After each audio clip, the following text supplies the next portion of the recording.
നടൻ ഇന്ദ്രജിത്തിന്റെയും നടി പൂർണിമയുടെയും മൂത്ത മകളാണ് പ്രാർത്ഥന ഇന്ദ്രജിത്ത്. സംഗീതത്തോട് വളരെ താല്പര്യമുള്ള താരപുത്രി ഇതിനകം തന്നെ സിനിമയിൽ പിന്നണി ഗായികയായി ശോഭിച്ചു കഴിഞ്ഞു. ഇടയ്ക്ക് വിദേശത്ത് പഠിക്കാൻ പോയ താരപുത്രി വീണ്ടും തിരിച്ചു വന്നിരിക്കുകയാണ്. സോഷ്യൽ മീഡിയയിലൂടെ വസ്ത്രധാരണത്തിന്റെ പേരിലും മറ്റുമൊക്കെ നിരന്തരം വിമർശനങ്ങളും പ്രാർത്ഥനയെ തേടിയെത്താറുണ്ട്. എന്നിരുന്നാലും ഇതൊന്നും താരപുത്രി കാര്യമാക്കാറില്ല. ഇതിനിടെ പ്രാർത്ഥനയുടെ പുതിയ ചില വീഡിയോകളും വൈറലാവുകയാണ്.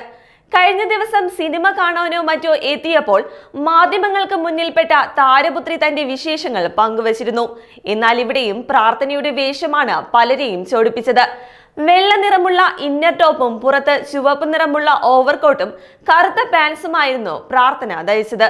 മുടി അഴിച്ചിട്ട് വളരെ സിമ്പിളായിട്ടാണ് താരപുത്രി എത്തിയതും. മാധ്യമപ്രവർത്തകരുടെ ചോദ്യത്തിന് താനിപ്പോൾ നാട്ടിലാണ് പഠിക്കുന്നതെന്നും താരപുത്രി പറഞ്ഞിരുന്നു.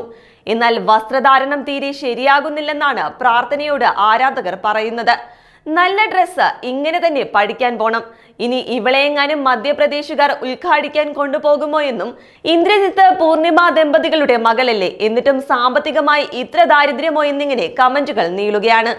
അതേസമയം ഏറ്റവും പുതുതായി പ്രാർത്ഥനയുടെ കൊച്ചച്ഛനും നടനും സംവിധായകനുമായ പൃഥ്വിരാജ് സുകുമാരൻ സംവിധാനം ചെയ്യുന്ന എമ്പുരാൻ എന്ന ചിത്രത്തിലാണ് പ്രാർത്ഥന പാടിയിരിക്കുന്നത്.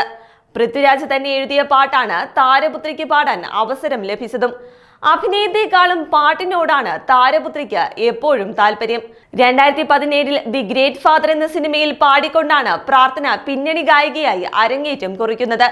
പിന്നീട് മോഹൻലാൽ എന്ന സിനിമയിലെ ലാല ലാലേട്ട എന്ന പാട്ട് പാടി ഹിറ്റാക്കി മാറ്റി. ഇതിലൂടെ വലിയ പുരസ്കാരങ്ങളും താരപുത്രിയെ തേടിയെത്തിയിരുന്നു.